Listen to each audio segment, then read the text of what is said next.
Punjabi radio USA ਸੁਣ ਰਹੇ ਸਾਰੇ ਹੀ ਮਾਣਯੋਗ ਅਤੇ ਸਤਿਕਾਰਤ ਸਰੋਤਿਆਂ ਨੂੰ ਪਿਆਰ ਸਤਿਕਾਰ ਸਹਿਤ ਨਿੱਘੀ ਜਿਹੀ ਸਤਿ ਸ੍ਰੀ ਅਕਾਲ ਸਭ ਨੂੰ ਜੀ ਨੂੰ ਆਖਦੇ ਹਾਂ।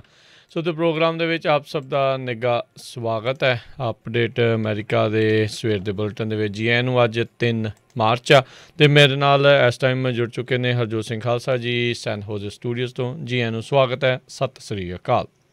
ਸਤਿ ਸ਼੍ਰੀ ਅਕਾਲ, ਧੰਨਵਾਦ ਜੀ ਆਇਆਂ ਨੂੰ। ਪੰਜਾਬੀ ਰੇਡੀਓ USA ਦੇ ਜਿੰਨੇ ਵੀ ਸਰੋਤੇ ਸਾਡੇ ਸਾਰੇ ਹੀ AM ਸਟੇਸ਼ਨ, FM ਸਟੇਸ਼ਨ, ਘਰਾਂ ਦੇ ਵਿੱਚ ਰੇਡੀਓ ਸੈਟਸ ਦੇ ਰਾਹੀਂ, ਟੈਲੀਫੋਨ ਦੇ ਰਾਹੀਂ, ਫੇਸਬੁੱਕ, YouTube 'ਤੇ ਲਾਈਵ ਦੇਖ ਰਹੇ ਹੋ, ਸੁਣ ਰਹੇ ਹੋ, ਸਾਰਿਆਂ ਨੂੰ ਜੀ ਆਇਆਂ ਨੂੰ ਅਤੇ ਬਹੁਤ ਹੀ ਪਿਆਰ ਅਤੇ ਸਤਿਕਾਰ ਭਰੀ ਸਤਿ ਸ਼੍ਰੀ ਅਕਾਲ ਸਰੋਤਿਓ। ਅੱਜ ਮਾਰਚ ਦੀ 3 ਤਰੀਕ ਆ, ਦਿਨ ਬੁੱਧਵਾਰ ਆ ਅਤੇ ਤੁਹਾਡੇ ਲਈ ਸਵੇਰ ਦਾ ਅਪਡੇਟ ਅਮਰੀਕਾ ਪ੍ਰੋਗਰਾਮ ਲੈ ਕੇ ਹਾਜ਼ਰ ਹੋਏ ਹਾਂ।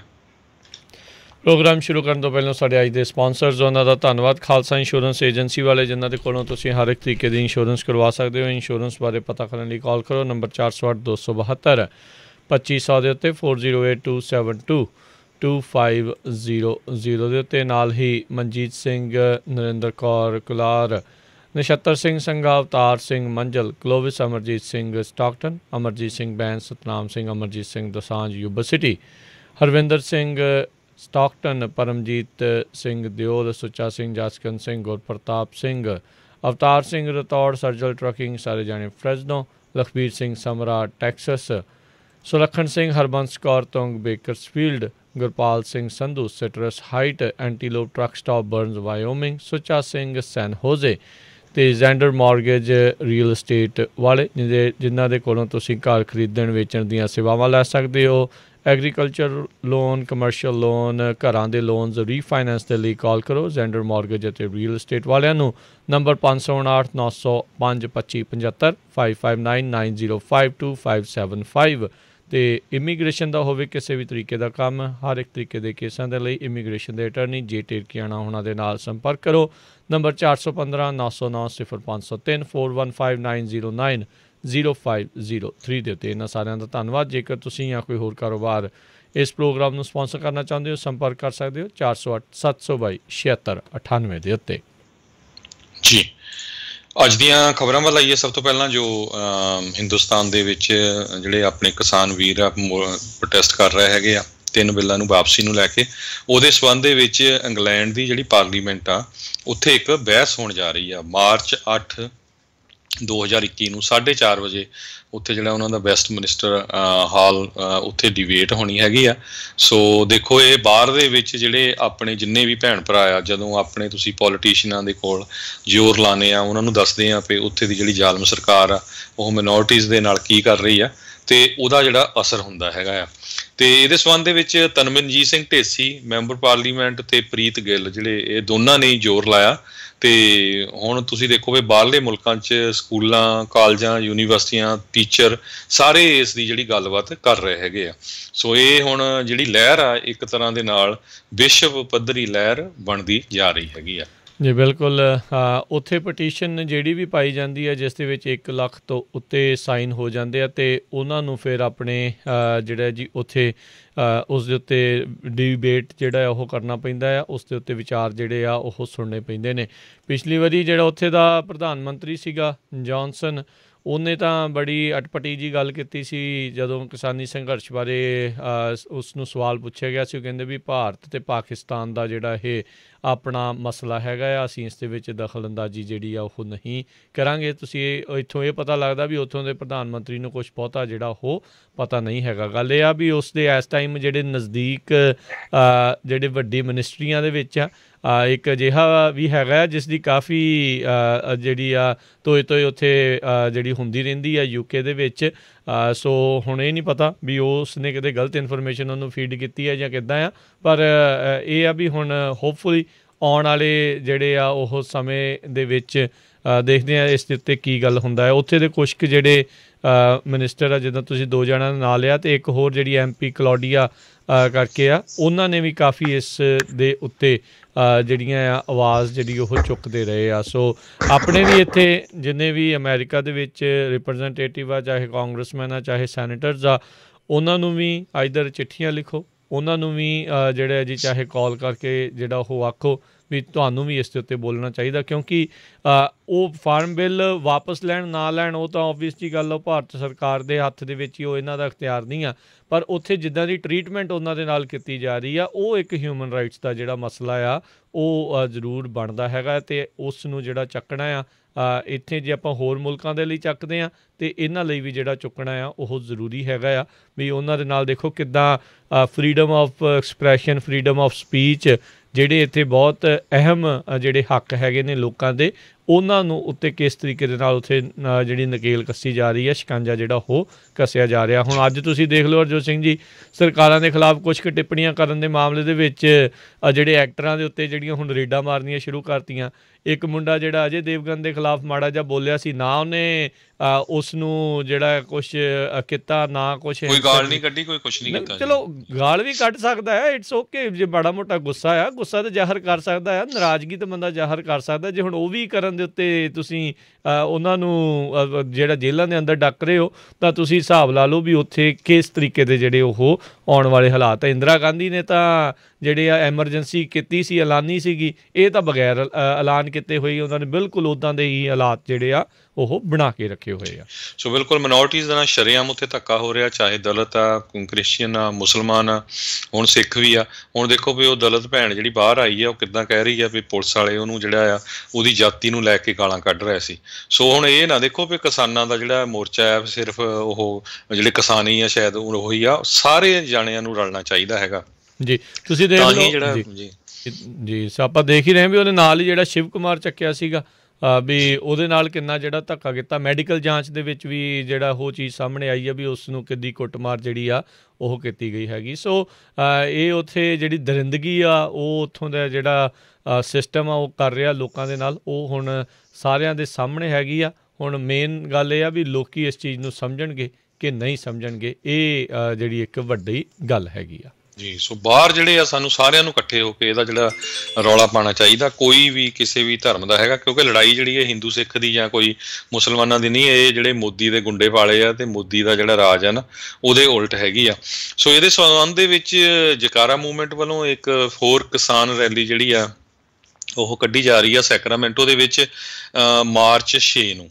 ਸੋ ਮਾਰਚ 6 ਨੂੰ ਸ਼ਨੀਚਰਵਾਰ ਨੂੰ 11:30 ਵਜੇ ਸ਼ੁਰੂ ਹੋਣੀ ਆ River City High School West Sacramento ਤੋਂ, 1 Rider Lane West Sacramento. So ਜਿੰਨੇ ਵੀ ਸਾਡੇ ਸਰੋਤੇ ਯੂਬਾ ਸਿਟੀ ਵਾਲੇ ਸਟੇਸ਼ਨ 1450 AM, ਸੈਕਰਾਮੈਂਟੋ 1470, ਇੱਧਰ Lodi Stockton, Modesto Tracy 1570 AM, ਸਾਰੇ ਜਿੰਨੇ ਵੀ ਸੁਣ ਰਹੇ ਆ ਪਲੀਜ਼ ਵੱਧ ਤੋਂ ਵੱਧ ਉੱਥੇ ਜਾਓ। ਸੋ ਇਹ ਰਿਵਰ ਸਿਟੀ ਹਾਈ ਸਕੂਲ ਤੋਂ ਸ਼ੁਰੂ ਹੋ ਕੇ ਜਿਹੜਾ ਕਾਂਗਰਸਮੈਨ ਐਮੀ ਵੈਰਾ ਆ ਉਹਦੇ ਆਫਿਸ ਤੇ ਜਾ ਕੇ ਐਂਡ ਹੋਣੀ ਆ। ਹੁਣ ਇਹ ਐਮੀ ਵੈਰਾ ਕਾਂਗਰਸਮੈਨ ਗੁਜਰਾਤੀ ਹੈਗਾ ਆ, ਤੇ ਇਹ ਜਿਹੜੀ ਰੈਲੀ ਆ ਇਹ ਗੁਜਰਾਤੀ ਮੂਲ ਦਾ ਆ, ਹੈ ਤਾਂ ਅਮਰੀਕਨ ਸਿਟੀਜ਼ਨ ਰਾਈਟ ਨਾਓ ਉਹ ਕਾਂਗਰਸਮੈਨ ਆ। ਸੋ ਕਿਸਾਨਾਂ ਤੇ ਮਨੁੱਖੀ ਅਧਿਕਾਰਾਂ ਦੀ ਰੈਲੀ ਆ ਇਹ, ਹੈ ਨਾ। ਸੋ ਇਹ ਉਹਨੂੰ ਦੱਸਣਾ ਆ ਵੀ ਹਿਊਮਨ ਰਾਈਟਸ ਦੇ ਲਈ ਜਿਹੜੀ US ਦੀ ਕਾਂਗਰਸ ਆ ਉਹਨੂੰ ਸਟੈਂਡ ਲੈਣਾ ਚਾਹੀਦਾ, ਜਿਸ ਤਰ੍ਹਾਂ ਤੁਸੀਂ ਹੁਣ ਉੱਥੇ ਲੈ ਰਹੇ ਆ ਬਰਮਾ ਦੇ ਵਿੱਚ ਜਾਂ ਤਾਈਵਾਨ 'ਚ ਜਾਂ ਈਵਨ ਯੂਕਰੇਨ 'ਚ, ਹੋਰ ਮੁਲਕਾਂ ਦੇ ਵਿੱਚ। ਸੋ ਇੰਡੀਆ ਦੇ ਵਿੱਚ ਵੀ ਜਿਹੜਾ ਧੱਕਾ ਹੋ ਰਿਹਾ ਹੈਗਾ ਆ ਉਹਦਾ ਲਈ ਸਟੈਂਡ ਲਓ। ਸੋ ਉੱਥੇ ਇਹ ਡਰਾਈਵ ਆਈ ਹੋਣੀ ਆ, ਸਟੇਟ ਕੈਪੀਟਲ ਦੇ ਮੂਹਰਿਓਂ ਲੰਘ ਕੇ ਜਾਣਾ ਆ, ਮਾਸਕ ਸਾਰਿਆਂ ਨੇ ਪਾਣੇ ਹੈਗੇ ਆ। ਸੋ ਇਹ ਜੇ ਰੈਲੀ ਬਾਰੇ ਹੋਰ ਕੋਈ ਜਾਣਕਾਰੀ ਲੈਣੀ ਹੋਈ ਤਾਂ ਬਾਅਦ ਦੇ ਵਿੱਚ ਤੁਸੀਂ ਪੰਜਾਬੀ ਰੇਡੀਓ USA ਕਾਲ ਵੀ ਕਰ ਸਕਦੇ ਹੋ। ਸੋ ਇਹ ਜਕਾਰਾ ਮੂਵਮੈਂਟ ਅਤੇ ਹੋਰ ਜਿੰਨੀਆਂ ਵੀ ਔਰਗੇਨਾਈਜੇਸ਼ਨ ਆ ਉਹਨਾਂ ਵੱਲੋਂ ਔਰਗੇਨਾਈਜ਼ ਕੀਤੀ ਗਈ ਹੈ ਸਿਰਫ ਤੇ ਸਿਰਫ ਕਿਸਾਨ ਅਤੇ ਮਨੁੱਖੀ ਅਧਿਕਾਰਾਂ ਦੇ ਲਈ ਰੈਲੀ। ਅਤੇ ਐਂਡ ਹੋਣੀ ਆ ਕਾਂਗਰਸਮੈਨ ਐਮੀ ਵੈਰਾ ਦਾ ਜਿਹੜਾ ਆਫਿਸ ਹੈਗਾ ਆ 9950 ਕੈਲ ਸੈਂਟਰ ਡਰਾਈਵ 100 ਸੈਕਰਾਮੈਂਟੋ ਕੈਲੀਫੋਰਨੀਆ 95826 'ਤੇ। ਜੀ। ਸੋ 6 ਤਰੀਕ ਨੂੰ ਜਿਹੜੀ ਆ ਇਹ ਹੈਗੀ ਆ ਰੈਲੀ। ਵੀ ਬੇਸਿਕਲੀ ਇਕੱਲਾ ਐਮੀ ਵੈਰਾ ਨਹੀਂ, ਹੁਣ ਤੁਸੀਂ ਦੇਖੋ ਉਦੋਂ ਦੇ ਆਫਿਸ ਦੇ ਮੋਹਰਿਓਂ ਤੁਸੀਂ ਕੈਪੀਟਲ ਦੇ ਮੋਹਰਿਓਂ ਜਦੋਂ ਲੰਘੋਗੇ ਅਤੇ ਬਾਕੀ ਵੀ ਜਿਹੜੇ ਉਹ ਪੁੱਛਣਗੇ ਵੀ ਇਹ ਕਿਸ ਚੀਜ਼ ਨੂੰ ਜਿਹੜਾ ਉਹ ਲੈ ਕੇ ਹੈਗੇ ਆ। ਸੋ ਇਸ ਤਰੀਕੇ ਦੇ ਨਾਲ ਜਿਹੜਾ ਉਹ ਦੇਖਿਆ ਜਾਂਦਾ। ਸੋ 6 ਤਰੀਕ ਜਿਹੜਾ ਉਹ ਸ਼ਨੀਚਰਵਾਰ ਨੂੰ ਬਣਦਾ ਹੈਗਾ ਆ, ਸਵੇਰੇ 11:30 ਵਜੇ ਜਿਹੜਾ ਆ ਉਹਨਾਂ ਨੇ ਜਿਹੜਾ ਉਹ ਰੱਖਿਆ ਹੈਗਾ ਆ। ਅਤੇ ਹਰਜੋਤ ਸਿੰਘ ਜੀ ਆਓ ਇੱਥੋਂ ਦੀਆਂ ਹੁਣ ਖਬਰਾਂ ਦੇ ਉੱਤੇ ਨਜ਼ਰ ਮਾਰਦੇ ਜਾਈਏ। $1.9 ਟ੍ਰਿਲੀਅਨ ਦੇ ਜਿਹੜੇ ਆ ਪੈਕੇਜ ਨੂੰ ਲੈ ਕੇ ਸੈਨੇਟ ਡੈਮੋਕ੍ਰੇਟਸ ਆ ਅਤੇ ਪ੍ਰੈਜ਼ੀਡੈਂਟ ਬਾਈਡਨ ਦੀ ਟੀਮ ਦੇ ਦਰਮਿਆਨ ਸਮਝੌਤਾ ਹੋ ਗਿਆ ਆ ਵੀ ਕਿੰਨਾ ਨੂੰ 1400 ਦੇ ਡਾਲਰ ਦੇ ਜਿਹੜੇ ਬਿੱਲ ਆ ਉਹ ਨਾਟ ਬਿੱਲ ਚੈੱਕ ਜਿਹੜੇ ਆ ਉਹ ਆਉਣਗੇ। ਪਹਿਲਾਂ 75,000 ਅਤੇ 1.5 ਲੱਖ ਜਿਹੜੀ ਉਹ ਰੱਖੀ ਗਈ ਸੀ, ਪਰ ਇਸ ਦੇ ਵਿੱਚ ਇਹਨਾਂ ਨੇ 5,000 ਡਾਲਰ ਜਿਹੜਾ ਹੋਰ ਇਸ ਦੇ ਵਿੱਚ ਐਡ ਕੀਤਾ ਹੈ। ਬੇਸਿਕਲੀ ਜਿਹੜੇ ਸਿੰਗਲ ਫਾਈਲ ਕਰ ਰਹੇ ਆ ਉਹ 80,000 ਅਤੇ ਜਿਹੜੇ ਜੁਆਇੰਟਲੀ ਫਾਈਲ ਕਰ ਰਹੇ ਆ ਉਹ 1,60,000, ਜਿਨ੍ਹਾਂ ਦੀ ਇਹਨਾਂ ਦੇ ਦਰਮਿਆਨ ਜਿਹੜੀ ਹੋਊਗੀ ਇਨਕਮ ਉਸ ਨੂੰ ਲੈ ਕੇ ਜਿਹੜਾ ਕਹਿੰਦੇ ਆ ਵੀ ਇਹ ਹੁਣ ਕਰਨ ਜਾ ਰਹੇ ਹੈਗੇ ਆ। ਸੋ ਇਹ ਕਹਿੰਦੇ ਵੀ ਇਸ ਸੈਨੇਟ ਬਿੱਲ ਦੇ ਵਿੱਚ ਪੇਮੈਂਟਸ ਜਿਹੜੀਆਂ ਆ 80,000 ਜਿਹੜੇ ਸਿੰਗਲ ਫਾਈਲਰਸ ਆ ਉਹ ਕੱਟ ਆਫ ਜਿਹੜਾ ਉਹ ਰੱਖਿਆ ਗਿਆ ਅਤੇ ਜਿਹੜੇ ਜੁਆਇੰਟ ਫਾਈਲਰਸ ਆ ਉਹਨਾਂ ਦੇ ਲਈ 1,60,000 ਜਿਹੜਾ ਆ ਉਹ ਕੱਟ ਆਫ ਹੁਣ ਰੱਖਿਆ ਗਿਆ ਆ। ਸੋ ਜਿਨ੍ਹਾਂ ਦੀ ਇਹਨਾਂ ਦੇ ਦਰਮਿਆਨ ਇਨਕਮ ਰਹੀ ਹੋਊਗੀ ਪਿਛਲੇ ਸਾਲ ਦੀ, ਉਹਨਾਂ ਨੂੰ ਇਹ ਜਿਹੜਾ 1400 ਡਾਲਰ ਦੇ ਜਿਹੜਾ ਆ ਉਹ ਚੈੱਕ ਆ ਉਹ ਆਉਣਗੇ, ਉਹ ਰਾਸ਼ੀ ਜਿਹੜੀ ਆ ਸਰਕਾਰ ਵੱਲੋਂ ਮਿਲੇਗੀ, ਬਸ਼ਰਤੇ ਇਹ ਜਿਹੜਾ COVID-19 ਦਾ ਜਿਹੜਾ ਰਿਲੀਫ ਬਿੱਲ ਆ ਉਹ ਸੈਨੇਟ ਦੇ ਵਿੱਚ ਹੁਣ ਪਾਸ ਹੋ ਜਾਵੇ। ਪਾਸ ਹੋਣ ਦੇ ਇਸ ਦੇ ਵਿੱਚ ਅਸਾਰ ਹੈਗੇ ਆ। ਰੀਜ਼ਨ ਇਸ ਦੇ ਵਿੱਚ ਇਹ ਆ ਵੀ ਜਿਹੜਾ $15 ਦਾ ਮਿਨੀਮਮ ਵੇਜ ਵਾਲਾ ਇਹਨਾਂ ਦਾ ਕਲੌਜ਼ ਸੀਗਾ ਉਹ ਵੀ ਇਸ ਦੇ ਵਿੱਚੋਂ ਕੱਢ ਲਿਆ ਗਿਆ ਅਤੇ ਪਲੋਸੀ ਸਬਵੇ ਜਿਹੜੀ ਆਖੀ ਜਾ ਰਹੀ ਸੀ ਇੱਕ ਟਾਈਮ ਦੇ ਉੱਤੇ, ਬਾਟ ਦਾ ਜਿਹੜਾ ਸਟੇਸ਼ਨ ਸੈਨ ਫਰਾਂਸਿਸਕੋ ਦੇ ਵਿੱਚ, ਉਸ ਦੀ ਵੀ ਫੰਡਿੰਗ ਜਿਹੜੀ ਆ ਹੁਣ ਇਸ ਬਿੱਲ ਦੇ ਵਿੱਚੋਂ ਜਿਹੜੀ ਉਹ ਕੱਢ ਲਈ ਗਈ ਹੈਗੀ ਆ। ਜੀ, ਸੋ ਬਿਲਕੁਲ ਹੁਣ ਜਿਹੜੇ ਡੈਮੋਕ੍ਰੇਟ ਆ ਉਹ ਕੋਸ਼ਿਸ਼ ਕਰ ਰਹੇ ਵੀ ਜਿਹੜੇ ਉਹਨਾਂ ਦੇ 50 ਦੇ 50 ਮੈਂਬਰ ਹੈਗੇ ਆ ਉਹ ਇਕੱਠੇ ਰਹਿਣ, ਕਿਉਂਕਿ ਦੋ ਜਿਹੜੇ ਸੈਨੇਟਰ ਆ ਸ਼ਹੀਨ ਅਤੇ ਜੋ ਮੈਨਸ਼ਨ ਜਿਹੜੇ ਆ ਉਹਨਾਂ ਨੇ ਕਾਫੀ ਇਸ਼ੂਜ਼ ਜਿਹੜੇ ਆ ਉਹਨਾਂ ਦੇ ਉੱਤੇ ਆਪਣੀ ਆਵਾਜ਼ ਉਠਾਈ ਸੀ। ਫੈਡਰਲ ਅਨਪਲੋਇਮੈਂਟ ਬੈਨੀਫਿਟ ਜਿਹੜਾ ਆ $300 ਐਕਸਟਰਾ, ਉਹਦੇ ਨੂੰ ਵੀ ਰੇਜ਼ ਕਰਨ ਦੇ ਲਈ ਜਿਹੜੇ $400 ਜਿਹੜਾ ਆ ਉਹ ਪ੍ਰਪੋਜ਼ ਕੀਤਾ ਗਿਆ। ਸੋ ਫਾਈਨਲ ਅੱਜ ਸ਼ਾਮ ਨੂੰ ਇਹਦੇ ਉੱਤੇ ਜਿਹੜੀ ਆ ਵੋਟਿੰਗ ਹੋਊਗੀ। ਸੋ ਆਪਾਂ ਫਿਰ ਤੁਹਾਨੂੰ ਅਪਡੇਟ ਕਰਾਂਗੇ ਕੀ ਹੋ ਰਿਹਾ। ਤੇ ਅਗਲੀ ਖਬਰ ਵੱਲ ਚੱਲੀਏ। ਰਾਜਕਨਵੀਰ ਸਿੰਘ ਜੀ ਕਹਿੰਦੇ ਪਈ USA ਦੇ ਵਿੱਚ ਜਿਹੜੇ ਏਸ਼ੀਅਨ ਅਮੈਰੀਕਨ ਆ ਉਹਨਾਂ ਦੇ ਅਗੇਂਸਟ ਬਹੁਤ ਜ਼ਿਆਦਾ ਜਿਹੜਾ ਕ੍ਰਾਈਮ ਆ ਪਿਛਲੇ ਸਾਲ ਦੌਰਾਨ ਵਧਿਆ, ਖਾਸ ਕਰਕੇ ਜਿਹੜਾ ਕਰੋਨਾ ਵਾਇਰਸ ਦਾ ਜਦੋਂ ਤੋਂ ਹੀ ਸ਼ੁਰੂ ਹੋਈ ਆ ਉਹ ਤੋਂ ਬਾਅਦ ਕਹਿੰਦੇ 150% ਦੇ ਕਰੀਬ ਏਸ਼ੀਅਨ ਅਮੈਰੀਕਨਸ ਦੇ ਵਿੱਚ ਜਿਹੜਾ ਆ ਕ੍ਰਾਈਮ ਜਿਹੜਾ ਆ ਉਹਨਾਂ ਦੇ ਅਗੇਂਸਟ ਹੇਟ ਕ੍ਰਾਈਮ ਜਿਹੜਾ ਵਧਿਆ ਹੈਗਾ ਆ। ਸੋ ਇਹਦੇ ਸੰਬੰਧ ਦੇ ਵਿੱਚ ਨਿਊਯਾਰਕ ਸਟੇਟ ਅਸੈਂਬਲੀ ਦੀ ਇੱਕ ਕਾਂਗਰਸ ਲੇਡੀ ਜਿਹੜੀ ਹੈਗੀ ਆ, ਕਾਂਗਰਸ ਵੂਮਨ MLA ਜਿਹੜੀ ਉੱਥੇ ਦੀ ਆ, Ron Kim, 40th district of Queen's ਦੀ, ਉਹਨਾਂ ਨੇ ਜਿਹੜਾ ਆ ਇਹ ਕਿਹਾ ਵੀ ਇਹ ਬਹੁਤ ਲੰਮੀ ਹਿਸਟਰੀ ਹੈਗੀ ਆ ਏਸ਼ੀਅਨ ਅਮੈਰੀਕਨ ਦੇ ਅਗੇਂਸਟ ਹੇਟ ਕ੍ਰਾਈਮ ਦੀ। ਸੋ ਇਹਦੇ ਉੱਤੇ ਸਾਨੂੰ ਬਹੁਤ ਛੇਤੀ ਵਰਕਆਊਟ ਕਰਨਾ ਚਾਹੀਦਾ। ਇਸੇ ਤਰ੍ਹਾਂ ਕੈਲੀਫੋਰਨੀਆ 'ਚ ਬੇ ਏਰੀਏ 'ਚ ਇੱਕ ਕਿਮ ਟਰੈਨ ਨਾਮ ਦੀ ਇੱਕ ਬੀਬੀ ਹੈਗੀ ਆ, ਐਂਟੀ ਰੇਸਿਸਟ ਰਾਈਟਰ ਆ ਅਤੇ ਔਰਗੇਨਾਈਜ਼ਰ ਵੀ ਆ, ਉਸ ਨੇ ਵੀ ਕਾਫੀ ਜਿਹੜੀਆਂ ਮੀਟਿੰਗਾਂ ਔਰਗੇਨਾਈਜ਼ ਕੀਤੀਆਂ। ਸੋ ਇਹਦੇ 'ਚ ਇਹ ਆ ਵੀ ਆਪਣੀ ਜਿਹੜੀ ਕਮਿਊਨਿਟੀ ਆ ਉਹਨੂੰ ਅਸੀਂ ਇਹੀ ਕਹਿਣਾ ਚਾਹੁੰਦੇ ਹਾਂ ਵੀ ਜਦੋਂ ਈਰਾਨ ਦੇ ਨਾਲ USA ਦੀ ਲੜਾਈ ਲੱਗੀ ਸੀ ਉਸ ਟਾਈਮ ਦੇ ਉੱਤੇ ਖਮੈਨੀ ਸੀ ਅਤੇ ਸਿੱਖਾਂ ਦੇ ਅਗੇਂਸਟ ਬਹੁਤ ਹੇਟ ਕ੍ਰਾਈਮ ਹੋਇਆ ਸੀ। 9/11 ਤੋਂ ਬਾਅਦ ਵੀ ਜਿਹੜੀ ਸਭ ਤੋਂ ਜ਼ਿਆਦਾ ਜਿਹੜੀ ਮਾਰ ਆ ਉਹ ਸਿੱਖਾਂ ਨੂੰ ਪਈ ਸੀ, ਕਿਉਂਕਿ ਆਪਾਂ ਦਸਤਾਰ ਸਜਾਉਂਦੇ ਹਾਂ। ਸੋ ਪਿਛਲੇ ਸਮੇਂ ਜਦੋਂ ਬਲੈਕ ਲਾਈਵ ਮੈਟਰ ਦੇ ਪ੍ਰੋਟੈਸਟ ਹੋਏ ਸੀ, ਬਹੁਤ ਵੱਡੀ ਗਿਣਤੀ 'ਚ ਜਿਹੜੇ ਸਿੱਖ ਆ, ਇੱਥੇ ਦੇ ਬੱਚੇ ਆ, ਸਟੂਡੈਂਟਸ ਆ, ਉਹਨਾਂ ਨੇ ਉਹਨਾਂ ਦਾ ਸਾਥ ਵੀ ਦਿੱਤਾ ਸੀ। ਸੋ ਉਹਦਾ ਜਿਹੜਾ ਰਿਵਾਰਡ ਤੁਹਾਨੂੰ ਪਤਾ ਹੀ ਆ ਵੀ ਹੁਣ ਜਦੋਂ ਕਿਸਾਨ ਮੋਰਚਾ ਹੋਇਆ ਉਹਦੇ ਵਿੱਚ ਕਾਫੀ ਜਿਹੜੇ ਕਾਲੇ ਮੂਲ ਦੇ ਲੋਕ ਸੀਗੇ, ਜਿਨ੍ਹਾਂ ਦੇ ਵਿੱਚ ਚਾਹੇ ਉਹ ਐਕਟਰ ਸੀਗੇ, ਚਾਹੇ ਉਹ ਸਿੰਗਰ ਸੀਗੇ, ਚਾਹੇ ਉਹ ਪਲੇਅਰ ਸੀਗੇ, ਉਹਨਾਂ ਨੇ ਸਾਥ ਦਿੱਤਾ, ਈਵਨ ਫਾਈਨੈਂਸ਼ੀਅਲੀ ਵੀ ਸਪੋਰਟ ਕੀਤਾ ਇੱਕ ਫੁੱਟਬਾਲ ਪਲੇਅਰ ਦੇ ਜਿਹੜੇ ਸੀਗੇ। ਸੋ ਸਾਨੂੰ ਇਹ ਨਹੀਂ ਸੋਚਣਾ ਚਾਹੀਦਾ ਵੀ ਜਦੋਂ ਸਾਡੇ ਤੇ ਹੁੰਦਾ ਅਸੀਂ ਉਸੇ ਟਾਈਮ ਰੌਲਾ ਪਾਈਏ। ਜਦੋਂ ਇੱਦਾਂ ਦੀ ਔਰਗੇਨਾਈਜੇਸ਼ਨ ਕੋਈ ਵੀ ਕਿਤੇ ਪ੍ਰੋਟੈਸਟ ਕਰਦੀ ਆ, ਕੋਈ ਮੀਟਿੰਗ ਕਰਦੀ ਆ, ਆਪਾਂ ਨੂੰ ਜਿਹੜੇ ਆ ਖਾਸ ਕਰਕੇ ਦਸਤਾਰਾਂ ਵਾਲੇ ਜਿਹੜੇ ਆਪਣੇ ਜਿੰਨੇ ਵੀ ਵੀਰ ਹੈਗੇ ਆ ਉਹਨਾਂ ਨੂੰ ਉੱਥੇ ਜ਼ਰੂਰ ਪਹੁੰਚਣਾ ਚਾਹੀਦਾ ਆ ਤਾਂ ਕਿ ਆਪਣੀ ਪ੍ਰੈਜ਼ੈਂਸ ਹੋਵੇ।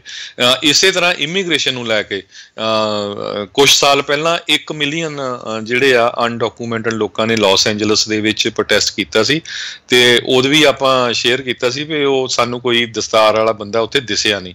ਹਾਲਾਂਕਿ ਆਪਾਂ ਨੂੰ ਸਾਰਿਆਂ ਨੂੰ ਪਤਾ ਵੀ ਆਪਣੀ ਕਮਿਊਨਿਟੀ 'ਚ ਬਹੁਤ ਸਾਰੇ ਲੋਕ ਜਿਹੜੇ ਆ ਉਹ ਅਨਡਾਕੂਮੈਂਟਡ ਹੈਗੇ ਆ। ਸੋ ਆਪਾਂ ਇਹ ਤਾਂ ਚਾਹੁੰਦੇ ਆ ਵੀ ਠੀਕ ਆ ਸਾਨੂੰ ਪੇਪਰ ਮਿਲ ਜਾਣ ਜੀ, ਆਹ ਹੋ ਜਾਣ, ਆਪਾਂ ਗ੍ਰੀਨ ਕਾਰਡ ਪੱਕੇ ਹੋ ਜਾਈਏ, ਪਰ ਜਿਹੜੇ ਬੰਦੇ ਆਵਾਜ਼ ਚੱਕਦੇ ਆ ਉਹਨਾਂ ਦੇ ਨਾਲ ਸਾਨੂੰ ਸਾਥ ਜ਼ਰੂਰ ਦੇਣਾ ਚਾਹੀਦਾ। ਕਿਤੇ ਵੀ ਕੋਈ ਪ੍ਰੋਟੈਸਟ ਹੁੰਦਾ, ਇੱਦਾਂ ਦਾ ਕੋਈ ਸੈਮੀਨਾਰ ਹੁੰਦਾ, ਕੋਈ ਈਵੈਂਟ ਹੁੰਦੀ ਆ, ਉੱਥੇ ਜ਼ਰੂਰ 2-4 ਬੰਦੇ ਜਿੰਨੇ ਵੀ ਆਪਾਂ ਲੋਕਲ ਉਸ ਏਰੀਏ ਦੇ ਆ ਜ਼ਰੂਰ ਉੱਥੇ ਪਹੁੰਚਣਾ ਚਾਹੀਦਾ ਹੈਗਾ ਤਾਂ ਕਿ ਅਗਲਿਆਂ ਨੂੰ ਵੀ ਲੱਗਦਾ ਵੀ ਇਸ ਕਮਿਊਨਿਟੀ ਦੇ ਲੋਕ ਵੀ ਸਾਡੇ ਨਾਲ ਹੈਗੇ ਆ। ਜੀ ਦੇਖੋ ਜੀ, ਹੱਕ ਜਦੋਂ ਲੈਣੇ ਹੁੰਦੇ ਆ ਜਾਂ ਕੁਛ ਵੀ ਜਿਹੜੀ ਚੀਜ਼ ਕਰਨੀ ਪੈਂਦੀ ਉਹਦੇ ਲਈ ਸੜਕਾਂ 'ਤੇ ਆਉਣਾ ਪੈਂਦਾ। ਹੁਣ ਕਿਸਾਨ ਜੇ ਘਰੇ ਬੈਠੇ ਰਹਿਣ ਅਤੇ ਇਹ ਬਿੱਲਾਂ ਦੇ ਬਾਰੇ ਨਾ ਚਰਚਾ ਹੋਣੀ, ਨਾ ਗੱਲ ਹੋਣੀ, ਨਾ ਉਹਨਾਂ ਨੂੰ ਵਾਪਸ ਹੋਣੀ ਆ। ਹੁਣ ਜਿਹੜੇ ਮੁੱਦੇ ਆ ਉਸ ਚੀਜ਼ ਦੇ ਲਈ ਜਿਹੜਾ ਉਹ ਦੇਖਣਾ ਪੈਣਾ। ਆਪਾਂ ਦੇਖਿਆ ਵੀ ਕਿਸ ਤਰੀਕੇ ਦੇ ਨਾਲ ਇੱਥੇ ਹੇਟ ਕ੍ਰਾਈਮ ਏਸ਼ੀਅਨ ਮੂਲ ਦੇ ਲੋਕਾਂ ਦੇ ਖਿਲਾਫ ਜਿਹੜਾ ਇਸ ਟਾਈਮ ਵਧਿਆ ਆ। ਜਿੱਦਾਂ ਤੁਸੀਂ ਆਲਰੇਡੀ ਜ਼ਿਕਰ ਇਸ ਦਾ ਕਰ ਹੀ ਦਿੱਤਾ ਆ ਵੀ ਕੋਵਿਡ-19 ਦੇ ਕਰਕੇ, ਕਿਉਂਕਿ ਸਾਡੇ ਰਾਸ਼ਟਰਪਤੀ ਉਸ ਟਾਈਮ ਦੇ ਉੱਤੇ ਇਸ ਨੂੰ ਚਾਈਨੀਜ਼ ਵਾਇਰਸ ਕਰਕੇ ਪੁਕਾਰਦੇ ਸੀਗੇ ਅਤੇ ਜਿਨ੍ਹਾਂ ਦੀ ਦੇਖ ਉਹਨਾਂ ਦੇ ਨਾਲ ਮਿਲਦੀ ਸੀ ਅਤੇ ਇੱਥੋਂ ਦੇ ਜਿਹੜੇ ਰੇਸਿਸਟ ਲੋਕ ਸੀਗੇ ਉਹ ਵੀ ਉਹੀ ਚੀਜ਼ ਜਿਹੜੀ ਉਹਨਾਂ ਦੇ ਨਾਲ ਕਰਨ ਲੱਗ ਗਏ। ਉਹ ਬੋਲਦੇ ਵੀ ਉਹਨਾਂ ਨੂੰ ਸੀਗੇ, ਇੱਥੋਂ ਤੱਕ ਕਿ ਵੀ ਲੋਕਾਂ ਨੂੰ ਧੱਕੇ ਵੀ ਮਾਰੇ ਅਤੇ ਦੇਖੋ ਸੱਟਾਂ ਵੀ ਜਿਹੜੀਆਂ ਉਹਨਾਂ ਦੇ ਜਿਹੜੀਆਂ ਉਹ ਲੱਗੀਆਂ। ਸੋ ਇਹ ਸਿਚੁਏਸ਼ਨ ਆਉਣ ਵਾਲੇ ਸਮੇਂ ਦੇ ਵਿੱਚ ਬੈਡ ਜਿਹੜੀ ਆ ਉਹ ਬਣ ਸਕਦੀ ਆ ਜੇ ਇਸ ਚੀਜ਼ ਦੇ ਬਾਰੇ ਕੁਛ ਨਾ ਕੁਛ ਅੱਗੇ ਜਿਹੜਾ ਉਹ ਨਹੀਂ ਕੀਤਾ ਗਿਆ। ਕੱਲ੍ਹ ਜਿਹੜਾ ਹਰਜੋਤ ਸਿੰਘ ਜੀ ਆਪਾਂ ਦੇਖਿਆ ਸੀਗਾ ਵੀ FBI ਦੇ ਜਿਹੜੇ ਚੀਫ ਹੈਗੇ ਆ ਉਹਨਾਂ ਨੇ ਵੀ ਇਸ ਚੀਜ਼ ਨੂੰ ਮੰਨਿਆ ਵੀ ਜਿਹੜਾ ਡੋਮੈਸਟਿਕ ਟੈਰਰਿਜ਼ਮ ਆ ਇਸ ਟਾਈਮ ਖੇਤਰੀ ਤੌਰ ਦੇ ਉੱਤੇ ਜਿਹੜਾ ਅੱਤਵਾਦ ਆ ਅਮਰੀਕਾ ਦੇ ਵਿੱਚ ਉਹ ਇਸ ਟਾਈਮ ਲਗਾਤਾਰ ਜਿਹੜਾ ਆ ਉਹ ਵੱਧਦਾ ਜਾ ਰਿਹਾ ਹੈਗਾ ਆ। ਸੋ ਉਹ ਇੱਕ ਵੱਡਾ ਖਤਰਾ ਜਿਹੜਾ ਅਮਰੀਕਾ ਦੇ ਲਈ ਉਹ ਬਣਿਆ ਹੈਗਾ ਆ। ਅੱਜ ਨੈਸ਼ਨਲ ਗਾਰਡ ਦੇ ਜਿਹੜੇ ਚੀਫ ਹੈਗੇ ਆ DC ਦੇ ਵਿੱਚ ਉਹ ਵੀ ਇਹਨਾਂ ਮਸਲਿਆਂ ਦੇ ਉੱਤੇ ਜਿਹੜੇ 6 ਜਨਵਰੀ ਵਾਲਾ ਹੋਇਆ ਸੀ ਕਾਂਡ ਉਸ ਦੇ ਉੱਤੇ ਉਹ ਬੋਲੇ ਆ। ਕਹਿੰਦੇ ਪੈਂਟਾਗਨ ਨੇ ਆਪਣੇ ਫੀਟ ਡਰੈਗ ਕੀਤੇ 6 ਜਨਵਰੀ ਦੇ ਬੈਕਅਪ ਦੇ ਲਈ। ਸੋ ਬੇਸਿਕਲੀ ਉਹਨਾਂ ਨੇ ਇੱਕ ਹਿਸਾਬ ਦੇ ਨਾਲ ਕੈਪੀਟਲ ਦੇ ਵਿੱਚ ਨੈਸ਼ਨਲ ਗਾਰਡ ਘੱਲਣ ਦੇ ਵਿੱਚ ਦੇਰੀ ਕੀਤੀ। ਇਹ ਜਿਹੜੇ ਜਨਰਲ ਵਿਲੀਅਮਸ ਵਾਕਰ ਹੈਗੇ ਆ ਉਹਨਾਂ ਦਾ ਜਿਹੜਾ ਇਹ ਕਹਿਣਾ ਹੈਗਾ ਆ, ਇਹ ਕਮਾਂਡਿੰਗ ਜਨਰਲ ਹੈਗੇ ਨੇ DC ਦੇ ਨੈਸ਼ਨਲ ਗਾਰਡ ਨੂੰ ਲੈ ਕੇ। ਸੋ ਇਹ ਵੀ ਇੱਕ ਹੋਰ ਨਵਾਂ ਜਿਹੜਾ ਮਸਲਾ ਆ ਇਹ ਇਸ ਦੇ ਵਿੱਚ ਜਿਹੜਾ ਉਹ ਉੱਭਰਦਾ ਆ ਰਿਹਾ ਆ। ਅਤੇ ਨੈਸ਼ਨਲ ਗਾਰਡਸ ਦੀ ਹੀ ਜੇ ਗੱਲ ਕਰਦੇ ਜਾਈਏ, ਮਿਸ਼ੀਗਨ ਦੇ ਨੈਸ਼ਨਲ ਗਾਰਡਸ ਆ ਉਹਨਾਂ ਨੇ ਇਹ ਹੁਣ ਸ਼ਿਕਾਇਤ ਕੀਤੀ ਹੈ ਵੀ ਕਹਿੰਦੇ ਵੀ ਜਿਸ ਦੌਰਾਨ ਸਾਨੂੰ DC ਦੇ ਵਿੱਚ ਸੱਦਿਆ ਗਿਆ ਸੀਗਾ ਕੈਪੀਟਲ ਦੀ ਜਿਹੜੀ ਆ ਉਹ ਸੁਰੱਖਿਆ ਦੇ ਲਈ ਕਹਿੰਦੇ ਵੀ ਨੈਸ਼ਨਲ ਗਾਰਡ ਦੇ ਸਪੋਕਸਮੈਨ ਨੇ ਜਿਹੜਾ ਦੱਸਿਆ, ਕਹਿੰਦੇ 50 ਦੇ ਤਕਰੀਬਨ ਜਿਹੜੇ ਉਹਨਾਂ ਦੇ ਮੈਂਬਰਸ ਆ ਮਿਸ਼ੀਗਨ ਤੋਂ ਜਿਹੜੇ ਸੀਗੇ ਉਹਨਾਂ ਨੂੰ ਅੰਡਰ ਕੁਕਡ ਅਤੇ ਕੰਟੈਮੀਨੇਟਡ ਫੂਡ ਯਾਨੀ ਕਿ ਨਾ ਪੂਰੀ ਤਰ੍ਹਾਂ ਪੱਕਿਆ ਹੋਇਆ ਅਤੇ ਜਿਸ ਦੇ ਵਿੱਚ ਮਿਲਾਵਟੀ ਜਿਹੜਾ ਆ ਉਹ ਰਾਸ਼ਨ ਆ ਉਹਨਾਂ ਨੂੰ ਉੱਥੇ ਦਿੱਤਾ ਗਿਆ ਸੀਗਾ, ਜਿਸ ਕਰਕੇ ਢਿੱਡ ਦੀਆਂ ਜਿਹੜੀਆਂ ਉਹਨਾਂ ਨੂੰ ਕੁਛ ਨਾ ਕੁਛ ਸ਼ਿਕਾਇਤਾਂ ਜਿਹੜੀਆਂ ਆ ਉਸ ਦੇ ਵਿੱਚ ਰਹੀਆਂ ਆ। ਇਹ ਮਿਸ਼ੀਗਨ ਦੇ ਨੈਸ਼ਨਲ ਗਾਰਡ ਦੇ ਜਿਹੜੇ ਮੈਂਬਰਸ ਆ ਉਹਨਾਂ ਨੇ ਇਹ ਜਿਹੜੀ ਕੰਪਲੇਨ ਆ ਉਹ ਕੀਤੀ ਹੈਗੀ ਆ। ਸੋ ਇੱਕ ਪਾਸੇ ਤਾਂ ਤੁਸੀਂ ਵੱਖ-ਵੱਖ ਸੂਬਿਆਂ ਤੋਂ ਨੈਸ਼ਨਲ ਗਾਰਡਸ ਨੂੰ ਬੁਲਾ ਕੇ ਵਾਸ਼ਿੰਗਟਨ DC ਨੂੰ ਜਿਹੜਾ ਹੈ ਉਹ ਸੁਰੱਖਿਅਤ ਰੱਖਣ ਦੇ ਲਈ ਉਹਨਾਂ ਨੂੰ ਜਿਹੜਾ ਉਹ ਬੁਲਾਇਆ ਗਿਆ ਸੀ, ਅਤੇ ਦੂਜੇ ਪਾਸੇ ਜਦੋਂ ਕਿਸ ਤਰੀਕੇ ਦੇ ਨਾਲ ਉਹਨਾਂ ਨੂੰ ਕਿੱਥੇ ਰੋਕਿਆ ਗਿਆ, ਕੋਈ ਪਾਰਕਿੰਗ ਲੋਟ ਦੇ ਵਿੱਚ ਨਹਾ ਰਹੇ ਸੀਗੇ, ਕਿਸ ਤਰੀਕੇ ਦੇ ਨਾਲ ਉੱਥੇ ਉਹਨਾਂ ਨੂੰ ਰੋਕਿਆ ਗਿਆ। ਦੂਜੇ ਫਿਰ ਆ ਕੇ ਲਾਅ ਮੇਕਰਸ ਉਹਨਾਂ ਨੂੰ ਕੋਈ ਪੀਜ਼ਾ ਲਿਆ ਕੇ ਦੇ ਰਿਹਾ ਸੀ, ਕੁਛ ਲਿਆ ਕੇ ਦੇ ਰਿਹਾ ਸੀਗਾ। ਇਹ ਪੂਰੀ ਤਰ੍ਹਾਂ ਜਿਹੜੀ ਪੂਅਰ ਮਿਸਮੈਨੇਜਮੈਂਟ ਜਿਹੜੀ ਉਸ ਦੇ ਵਿੱਚ ਹੋਈ ਆ ਉਸ ਨੂੰ ਲੈ ਕੇ ਵੀ ਬਹੁਤ ਵੱਡੇ ਜਿਹੜੇ ਇਸ ਟਾਈਮ ਸਵਾਲਾਂ ਦੇ ਜਵਾਬ ਜਿਹੜੇ ਆ ਉਹ ਕਾਂਗਰਸ ਨੂੰ ਜਿਹੜੇ ਉਹ ਦੇਣੇ ਪੈਣੇ ਆ ਵੀ ਭਾਈ ਇਹਨਾਂ ਦੇ ਨਾਲ ਇਹ ਵਿਵਹਾਰ ਕਿਉਂ ਕੀਤਾ ਗਿਆ ਹੈਗਾ। ਜੀ ਬਿਲਕੁਲ। ਇਹ ਤੋਂ ਪਹਿਲਾਂ ਵੀ ਜਿਹੜੇ ਨੈਸ਼ਨਲ ਗਾਰਡਸ ਹੈਗੇ ਟੈਕਸਸ ਦੇ, ਉਹਨਾਂ ਨੇ ਕਿਹਾ ਸੀ ਵੀ ਸਾਨੂੰ ਇੱਕ ਰੂਮ ਦੇ ਵਿੱਚ ਜਿਹੜਾ ਆ ਸੌਣ ਲਈ ਜਗ੍ਹਾ ਦਿੱਤੀ ਗਈ ਆ, ਵੱਡਾ ਉਹ ਵੀ ਪਾਰਕਿੰਗ ਲੋਟ ਸੀ, ਅਤੇ 5000 ਜਿਹੜੇ ਨੈਸ਼ਨਲ ਗਾਰਡ ਆ ਉਹਨਾਂ ਦੇ ਲਈ ਸਿਰਫ ਇੱਕ ਹੀ ਬਾਥਰੂਮ ਸੀ। ਸੋ ਉਹ ਤੋਂ ਬਾਅਦ ਜਿਹੜਾ ਕਾਫੀ ਰੌਲਾ ਰੱਪਾ ਵੀ ਪਿਆ। ਸੋ ਪ੍ਰੈਜ਼ੀਡੈਂਟ ਬਾਈਡਨ ਉਹਨਾਂ ਦੀ ਜਿਹੜੀ ਵਾਈਫ ਆ ਉਹ ਵੀ ਖੁਦ ਜਿਹੜੀ ਨੈਸ਼ਨਲ ਗਾਰਡਸ ਨਾਲ ਉਹਨਾਂ ਨੂੰ ਮਿਲਣ ਗਈ। ਜੀ ਅਗਲੀ ਖਬਰ ਵੱਲ ਚੱਲੀਏ, ਜਿਹੜੀ ਕੱਲ੍ਹ ਆਪਾਂ ਬਹੁਤ ਹੀ ਦੁਖਦਾਈ ਖਬਰ ਸਾਂਝੀ ਕੀਤੀ ਸੀ ਸਰੋਤਿਆਂ ਦੇ ਨਾਲ, ਉਹਦੇ ਹੁਣ ਜਿਹੜੀਆਂ ਡਿਟੇਲਸ ਥੋੜ੍ਹੀਆਂ ਆਉਣੀਆਂ ਸ਼ੁਰੂ ਹੋ ਗਈਆਂ। US ਮੈਕਸੀਕੋ ਬਾਰਡਰ ਦੇ ਲਾਗੇ USA ਸਾਈਡ ਦੇ ਵਿੱਚ ਜਿਹੜਾ ਇੱਕ ਫੋਰਡ ਐਕਸਪੀਡੀਸ਼ਨ ਸੀ ਉਹਦਾ ਕੱਲ੍ਹ ਸਵੇਰੇ ਜਿਹੜਾ ਐਕਸੀਡੈਂਟ ਹੋ ਗਿਆ, ਜਿਹਦੇ ਵਿੱਚ ਕਹਿੰਦੇ 25 ਜਾਣੇ ਇੱਕ ਐਕਸਪੀਡੀਸ਼ਨ ਦੇ ਵਿੱਚ ਸੀ, ਜਦੋਂ ਕਿ ਕਹਿੰਦੇ ਵੀ ਲੀਗਲੀ ਜਿਹੜੇ ਆ 7 ਦੇ ਕਰੀਬ ਉਹਦੇ ਵਿੱਚ ਬੈਠ ਸਕਦੇ ਆ। ਸੋ ਉਹਦਾ ਜਿਹੜਾ ਸਪੀਡ 'ਤੇ ਜਾ ਰਿਹਾ ਸੀ, ਅਤੇ ਦੂਸਰੇ ਪਾਸੇ ਜਿਹੜਾ ਇੱਕ ਮਿੱਟੀ ਵਾਲਾ ਟਰੱਕ ਆਇਆ ਉਹਦੇ ਨਾਲ ਐਕਸੀਡੈਂਟ ਹੋ ਗਿਆ। 12 ਜਾਣਿਆਂ ਦੀ ਉੱਥੇ ਮੌਤ ਹੋ ਗਈ, ਬਾਕੀ ਜਾਣਿਆਂ ਨੂੰ ਜਿਹੜਾ ਚੱਕ ਕੇ ਲਿਜਾਇਆ ਗਿਆ। ਸੋ ਇਹਦੇ ਸੰਬੰਧ ਦੇ ਵਿੱਚ ਜਿਹੜੀ ਮੈਕਸੀਕਨ ਕੌਂਸਲੇਟ ਆ ਉਹਨਾਂ ਨੇ ਇਹ ਸਟੇਟਮੈਂਟ ਇਸ਼ੂ ਕੀਤੀ ਆ ਵੀ 10 ਜਿਹੜੇ ਆ ਮੈਕਸੀਕਨ ਨੈਸ਼ਨਲ ਸੀਗੇ ਉਹਦੇ ਵਿੱਚ। ਸੋ ਇਹ ਵੀ ਹੁਣ ਡਿਟੇਲਸ ਆ ਰਹੀਆਂ ਵੀ ਇਹ ਜਿਹੜਾ ਆ ਰਾਊਟ ਆ ਮੋਸਟਲੀ ਇਹ ਅਨਡਾਕੂਮੈਂਟਡ ਜਿਹੜੇ ਲੋਕ ਹੈਗੇ ਕਈ ਵਾਰੀ ਇਸ ਰਾਊਟ ਦੇ ਥਰੂ ਆਉਂਦੇ ਹੈਗੇ ਆ। ਅਤੇ ਹੁਣ ਇਹ ਜਿਹੜਾ ਪੁਲਿਸ ਅਤੇ ਸਿਕਿਉਰਿਟੀ ਜਿਹੜੀ ਆ ਉਹਦੇ ਉੱਤੇ ਵੀ ਜਿਹੜਾ ਕੁਐਸਚਨ ਉੱਠ ਰਿਹਾ ਵੀ ਜੇ ਉੱਥੋਂ ਜਿਹੜੀ ਇਹ ਕਾਰ ਆ SUV ਆ ਲੰਘ ਕੇ ਗਿਆ, ਕਿਤੇ ਨਾ ਕਿਤੇ ਤਾਂ ਪੁਲਿਸ ਵਾਲਿਆਂ ਨੇ ਦੇਖਿਆ ਹੀ ਹੋਊਗਾ ਵੀ ਇੰਨੀ ਸਪੀਡ 'ਤੇ ਜਾਂ ਇੰਨੇ ਲੋਕ ਹੈਗੇ ਆ ਅੰਦਰ, ਕਿੱਦਾਂ ਉੱਥੋਂ ਚਲੇ ਗਿਆ, ਇਹ ਹਜੇ ਤੱਕ ਜਿਹੜਾ ਨਹੀਂ ਪਤਾ ਲੱਗ ਰਿਹਾ। ਸਪੈਸ਼ਲ ਏਜੰਟ ਹੋਮਲੈਂਡ ਸਿਕਿਉਰਿਟੀ ਜਿਹੜੀ ਆ ਉਹ ਇਨਵੈਸਟੀਗੇਟ ਕਰ ਰਹੀ ਆ ਸੈਂਡੀਗੋ ਆਫਿਸ ਵਾਲੇ ਵੀ ਇਹਦੇ ਵਿੱਚ ਕਿਤੇ ਹਿਊਮਨ ਸਮਗਲਿੰਗ ਤਾਂ ਨਹੀਂ ਇਨਵੋਲਵ ਸੀ। ਸੋ ਹਜੇ ਤੱਕ ਇਹ ਤਾਂ ਨਹੀਂ ਦੱਸਿਆ ਗਿਆ ਵੀ ਉਹ ਸਾਰੇ ਅਨਡਾਕੂਮੈਂਟਡ ਸੀ ਜਾਂ ਕੀ ਸੀ, ਪਰ ਮੈਕਸੀਕੋ ਦੀ ਜਿਹੜੀ ਸਰਕਾਰ ਆ ਉਹਨਾਂ ਨੇ ਇਹ ਕਿਹਾ ਵੀ ਸਾਡੇ 10 ਸਿਟੀਜ਼ਨ ਸੀ, ਸੋ ਉਹ ਇੱਥੇ ਦੇ ਵਰਕ ਪਰਮਿਟ ਜਾਂ ਗ੍ਰੀਨ ਕਾਰਡ ਹੋਲਡਰ ਵੀ ਹੋ ਸਕਦੇ ਆ। ਪਰ ਇਹ ਜਿਹੜੀ ਇਨਵੈਸਟੀਗੇਸ਼ਨ ਆ ਹਜੇ ਤੱਕ ਚੱਲ ਰਹੀ ਆ। ਸੋ ਇੱਕ ਵਾਰੀ ਫਿਰ ਦੱਸਦੇ ਜਾਈਏ, ਜਿਹੜਾ ਸਟੇਟ ਰਾਊਟ 115 ਆ ਉੱਥੇ ਕੱਲ੍ਹ ਸਵੇਰੇ ਜਿਹੜਾ ਆ 6:15 ਦੇ ਉੱਤੇ ਜਿਹੜਾ ਐਕਸੀਡੈਂਟ ਹੋਇਆ, ਬਹੁਤ ਹੀ ਖਤਰਨਾਕ। 15 ਸਾਲ ਤੋਂ ਲੈ ਕੇ 53 ਸਾਲ ਤੱਕ ਦੇ ਜਿਹੜੇ ਲੋਕ ਸੀਗੇ ਇਸ ਵਹੀਕਲ ਦੇ ਵਿੱਚ ਸੀਗੇ, ਅਤੇ ਕਹਿੰਦੇ ਵੀ ਲਾਸ਼ਾਂ ਹੀ ਲਾਸ਼ਾਂ ਸੀਗੀਆਂ। ਅਤੇ ਵੱਖ-ਵੱਖ ਜਿਹੜੇ ਹਸਪਤਾਲ ਆ, El Centro Regional Medical Center, Desert Regional Medical Center, Palm Spring, Pioneer Memorial hospital, UC San Diego ਦੇ ਹਸਪੀਟਲ, ਸਾਰਿਆਂ ਦੇ ਵਿੱਚ ਜਿਹੜੇ ਆ ਪੇਸ਼ੈਂਟਸ ਨੂੰ ਹੈਲੀਕਾਪਟਰ ਦੇ ਰਾਹੀਂ ਟਰਾਂਸਫਰ ਕੀਤਾ ਗਿਆ। ਜੀ ਜੀ, ਬਿਲਕੁਲ ਬਹੁਤ ਹੀ ਦੁਖਦਾਈ ਘਟਨਾ ਜਿਹੜੀ ਇਹ ਕੱਲ੍ਹ ਵਾਪਰੀ ਸੀ। ਅਗਲੀ ਜਿਹੜੀ ਹਰਜੋਤ ਸਿੰਘ ਜੀ ਗੱਲ ਕਰਦੇ ਜਾਈਏ, ਰਿਪਰੈਜ਼ੈਂਟੇਟਿਵ ਰੌਨੀ ਜੈਕਸਨ ਐਂਡਰਿਊ ਕੂਮੋ ਤੋਂ ਬਾਅਦ 'ਚ ਇਹ ਵੀ ਹੁਣ ਤੱਤੇ ਪਾਣੀ ਦੇ ਵਿੱਚ ਜਿਹੜੇ ਉਹ ਆਉਂਦੇ ਨਜ਼ਰ ਆ ਰਹੇ ਆ। ਜਿਹੜੇ ਰਿਪਰੈਜ਼ੈਂਟੇਟਿਵ ਜੈਕਸਨ ਆ ਇਹਨਾਂ ਦੇ ਉੱਤੇ ਹੁਣ ਇਹ ਕਥਿਤ ਤੌਰ ਦੇ ਉੱਤੇ ਦੋਸ਼ ਜਿਹੜੇ ਉਹ ਲਾਏ ਜਾ ਰਹੇ ਆ। ਇਹ ਟੈਕਸਸ ਤੋਂ ਨੇ, ਰਿਪਬਲਿਕਨ ਪਾਰਟੀ ਦੇ ਨਾਲ ਸੰਬੰਧਿਤ ਨੇ, ਵੀ ਇਹਨਾਂ ਦੇ ਉੱਤੇ ਵੀ ਇਨਅਪਰੋਪਰੀਏਟ ਕੰਡਕਟ ਦੇ ਜਿਹੜੇ ਦੋਸ਼ ਆ ਉਹ ਲਾਏ ਆ। ਕਹਿੰਦੇ ਵੀ ਇਹ ਅਬਿਊਸਿਵ ਬਿਹੇਵੀਅਰ ਜਿਹੜੇ ਉਹਨਾਂ ਦੇ ਸਬੋਰਡੀਨੇਟ ਸੀਗੇ, ਜਿਹੜੇ ਉਹਨਾਂ ਦੇ ਅਧੀਨ ਕੰਮ ਕਰਦੇ ਸੀ, ਉਹਨਾਂ ਦੇ ਉੱਤੇ ਕਥਿਤ ਦੋਸ਼ ਨੇ, ਜਿਸ ਦੇ ਵਿੱਚ ਸੈਕਸ਼ੂਅਲ ਹਰਾਸਮੈਂਟ ਦੇ ਦੋਸ਼ ਵੀ ਲਾਏ ਗਏ ਨੇ। ਇੰਸਪੈਕਟਰ ਜਨਰਲ ਦਾ ਇੱਕ ਰਿਵਿਊ ਜਿਸ ਦੀ ਰਿਪੋਰਟ ਮੀਡੀਆ ਦੇ ਹੱਥੀਂ ਜਿਹੜੀ ਉਹ ਲੱਗੀ ਆ, ਉਸ ਦੇ ਵਿੱਚ ਇਹ ਜ਼ਿਕਰ ਹੈਗਾ ਆ ਵੀ ਇਹ ਸ਼ਰਾਬ ਪੀ ਕੇ ਜਿਹੜੇ ਉਹਨਾਂ ਨੇ ਇਹ ਜਿਹੜੇ ਸੈਕਸ਼ੂਅਲ ਕਮੈਂਟਸ ਜਿਹੜੇ ਆਪਣੇ ਸਬਆਰਡੀਨੇਟਸ ਆ ਉਹਨਾਂ ਦੇ ਹੇਠਾਂ ਜਿਹੜੇ ਕੰਮ ਕਰਨ ਵਾਲੇ ਆ ਉਹਨਾਂ ਨੂੰ ਜਿਹੜੇ ਉਹ ਕੀਤੇ ਹੈਗੇ ਆ। ਕਹਿੰਦੇ ਵੀ ਇਹ ਵਾਈਟ ਹਾਊਸ ਦੇ ਫਿਜ਼ੀਸ਼ੀਅਨ ਦੇ ਵਜੋਂ ਵੀ ਕੰਮ ਕਰਦੇ ਸੀ ਉਸ ਟਾਈਮ ਦੇ ਉੱਤੇ, ਸੈਡੇਟਿਵ ਐਂਬੀਅਨ ਕਰਕੇ ਆ ਉਹ ਵੀ ਲੈਂਦੇ ਰਹੇ ਹੈਗੇ ਆ। ਸੋ ਇਹ ਵਾਚਡੌਗ ਦੀ ਰਿਪੋਰਟ ਦੇ ਵਿੱਚ ਇਹ ਚੀਜ਼ ਪਤਾ ਲੱਗ ਰਹੀ ਆ ਵੀ ਉਹਨਾਂ ਨੇ ਆਪਣੇ ਸਬਆਰਡੀਨੇਟਸ ਨੂੰ ਕਾਫੀ ਜ਼ਿਆਦਾ ਮਿਸਟਰੀਟ ਜਿਹੜਾ ਉਹ ਕੀਤਾ ਹੈਗਾ ਆ। ਇਸ ਦੇ ਉੱਤੇ ਟਿੱਪਣੀ ਕਰਦੇ ਹੋਏ ਰਿਪਰੈਜ਼ੈਂਟੇਟਿਵ ਜੈਕਸਨ ਨੇ ਇਹ ਸਾਰੇ ਹੀ ਇਲਜ਼ਾਮਾਂ ਨੂੰ ਜਿਹੜਾ ਉਹ ਡਿਨਾਈ ਕੀਤਾ। ਕਹਿੰਦੇ ਵੀ ਨਹੀਂ, ਇਹ ਸਰਾਸਰ ਝੂਠੇ ਹੈਗੇ ਆ। ਅਤੇ ਉਹ ਕਹਿੰਦੇ ਵੀ ਜਿਹੜੇ ਡੈਮੋਕ੍ਰੇਟਸ ਆ ਉਹ ਇਸ ਰਿਪੋਰਟ ਨੂੰ ਜਾਣ ਬੁੱਝ ਕੇ ਜਿਹੜਾ ਉਹ ਇਸ ਟਾਈਮ ਉਭਾਰ ਰਹੇ ਆ ਅਤੇ ਮੇਰੀ ਇੰਟੈਗ੍ਰਿਟੀ ਜਿਹੜੇ ਕਿਰਦਾਰ ਆ ਉਸ ਦੇ ਉੱਤੇ ਇਹ ਹਮਲਾ ਕਰ ਰਹੇ ਹੈਗੇ ਆ। ਸੋ ਕਹਿੰਦੇ ਵੀ ਮੈਂ ਆਪਣੇ ਵਰਕ ਇਨਵਾਇਰਮੈਂਟ ਦਾ ਤੋਂ ਕਾਫੀ ਜਿਹੜਾ ਉਹ ਪ੍ਰਾਊਡ ਆ ਵੀ ਜਿੱਦਾਂ ਦਾ ਮੈਂ ਉੱਥੇ ਮਾਹੌਲ ਬਣਾ ਕੇ ਰੱਖਿਆ ਵੀ ਸਾਰਾ ਕੁਛ ਉਹ ਵਧੀਆ ਹੀ ਜਿਹੜਾ ਉਹ ਹੁੰਦਾ ਰਿਹਾ ਆ। ਸੋ ਇੱਦਾਂ ਦਾ ਜਿਹੜਾ ਉਹ ਨਹੀਂ ਵਾਪਰਿਆ। ਸੋ ਹੁਣ ਇੰਸਪੈਕਟਰ ਜਨਰਲ ਦੀ ਰਿਪੋਰਟ ਵਰਸਿਸ ਜਿਹੜੇ ਰਿਪਰੈਜ਼ੈਂਟੇਟਿਵ ਜੈਕਸਨ ਆ, ਉਹ ਚੀਜ਼ ਜਿਹੜੀ ਉਹ ਹੁਣ ਆਮੋ ਸਾਹਮਣੇ ਜਿਹੜੀ ਉਹ ਆਈ ਹੈਗੀ ਆ। ਇਹ ਪ੍ਰੈਜ਼ੀਡੈਂਟ ਡੋਨਲਡ ਟਰੰਪ ਅਤੇ ਪ੍ਰੈਜ਼ੀਡੈਂਟ ਬਰਾਕ ਓਬਾਮਾ ਉਹਨਾਂ ਦੇ ਕਾਰਜਕਾਲ ਦੇ ਅਧੀਨ ਇਹਨਾਂ ਨੇ as a white house position ਦੇ ਤੌਰ ਦੇ ਉੱਤੇ ਭੂਮਿਕਾ ਨਿਭਾਈ ਸੀ।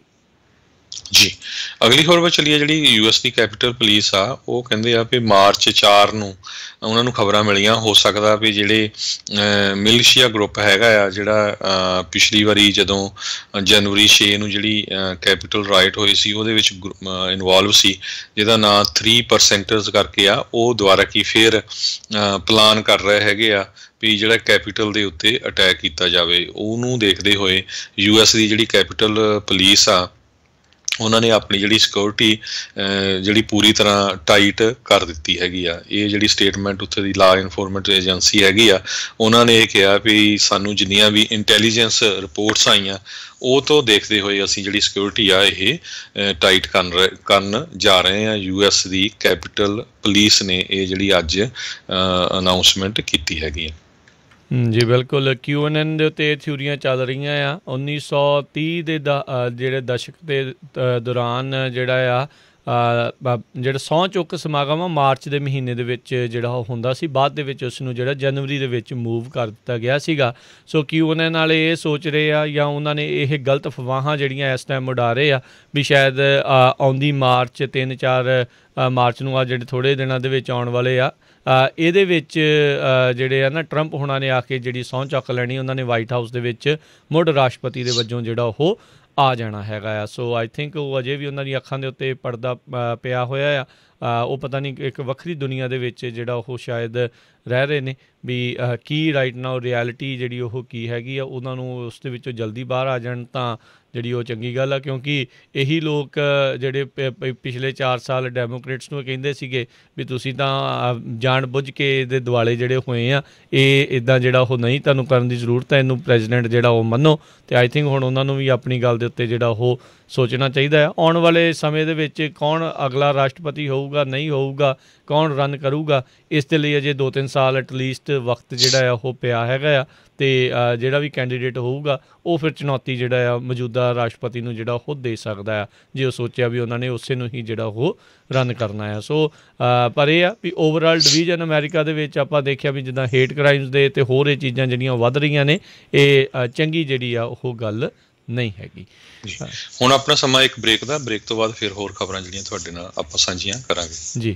ਅਤੇ ਬ੍ਰੇਕ 'ਤੇ ਜਾਣ ਤੋਂ ਪਹਿਲਾਂ ਜਿਹੜਾ ਹਰਜੋਤ ਸਿੰਘ ਜੀ ਇੱਕ ਜਿਹੜੀ ਆਪਾਂ ਜੇ ਖਬਰ ਕਰਦੇ ਜਾਈਏ, ਗ੍ਰੀਸ ਦੇ ਵਿੱਚ ਇੱਕ ਕਾਫੀ ਵੱਡਾ ਜਿਹੜਾ ਆ ਉਹ ਭੂਚਾਲ ਦੀ ਖਬਰ ਆਈ ਆ। 6.2 ਤੀਬਰਤਾ ਦਾ ਜਿਹੜਾ ਇਹ ਭੂਚਾਲ ਆ ਉੱਥੇ ਆਇਆ ਆ। ਏਥਨਜ਼ ਜਿਹੜਾ ਉੱਥੋਂ ਦੀ ਰਾਜਧਾਨੀ ਆ, ਉਸ ਇਲਾਕੇ ਦੇ ਵਿੱਚ ਜਿਹੜਾ ਉਹ ਦੱਸਿਆ ਗਿਆ ਹੈਗਾ ਆ, ਉਸ ਦੇ ਇਲਾਕੇ ਦੇ ਵਿੱਚ ਹੈਗਾ ਆ। ਸੋ ਹਾਲ ਦੀ ਘੜੀ ਉਸ ਦੇ ਨਾਲ ਕੀ ਕੋਈ ਇੰਜਰੀਜ਼ ਜਾਂ ਕੋਈ ਸਟਰਕਚਰਲ ਡੈਮੇਜ ਇੱਦਾਂ ਦਾ ਕੁਛ ਹੋਇਆ ਆ, ਉਸ ਦੇ ਬਾਰੇ ਅਜੇ ਜਿਹੜਾ ਉਹ ਪਤਾ ਨਹੀਂ ਹੈਗਾ। ਪਰ ਇਹ ਕਹਿੰਦੇ ਵੀ ਜਿਹੜੇ ਪੁਰਾਣੇ ਘਰਾਂ ਦੇ ਉੱਤੇ ਜਾਂ ਪੁਰਾਣੀਆਂ ਬਿਲਡਿੰਗਸ ਆ ਉਹਨਾਂ ਦੇ ਵਿੱਚ ਕਰੈਕ ਜਾਂ ਉਹਨਾਂ ਨੂੰ ਨੁਕਸਾਨ ਜਿਹੜਾ ਉਹ ਜ਼ਰੂਰ ਪਹੁੰਚਿਆ ਆ। ਉਮੀਦ ਕਰਦੇ ਹਾਂ ਵੀ ਜਿਹੜੇ ਉਹ ਸਾਰੇ ਜਣੇ ਠੀਕ ਠਾਕ ਹੋਣ, ਜਿਹੜੀਆਂ ਇਸ ਦੇ ਵਿੱਚ ਜਾਨੀ ਨੁਕਸਾਨ ਨਾ ਹੀ ਹੋਇਆ ਹੋਵੇ। ਅਤੇ ਆਓ ਆਪਾਂ ਇੱਕ ਬ੍ਰੇਕ ਦੇ ਵੱਲ ਵੱਧਦੇ ਹਾਂ ਅਤੇ ਉਸ ਤੋਂ ਬਾਅਦ ਫਿਰ ਵਾਪਸ ਹਾਜ਼ਰ ਹੁੰਦੇ ਹਾਂ ਅਤੇ ਗੱਲਬਾਤ ਇੱਦਾਂ ਹੀ ਜਾਰੀ ਰੱਖਾਂਗੇ।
ਪੰਜਾਬੀ ਰੇਡੀਓ USA ਸੁਣ ਰਹੇ ਸਾਰੇ ਸਰੋਤਿਆਂ ਨੂੰ ਇੱਕ ਵਾਰੀ ਫਿਰ ਨਿੱਘੀ ਜੀ ਆਇਆਂ ਨੂੰ ਸਭ ਦਾ ਸਵਾਗਤ ਹੈ। ਸਰੋਤੇ ਪ੍ਰੋਗਰਾਮ ਦੇ ਵਿੱਚ ਪ੍ਰੋਗਰਾਮ ਚੱਲ ਰਿਹਾ ਜੀ ਆਪਣਾ ਇਸ time update America. Harjot Singh ji ਆਇਆਂ ਨੂੰ ਸਵਾਗਤ ਹੈ। ਸਤਿ ਸ਼੍ਰੀ ਅਕਾਲ।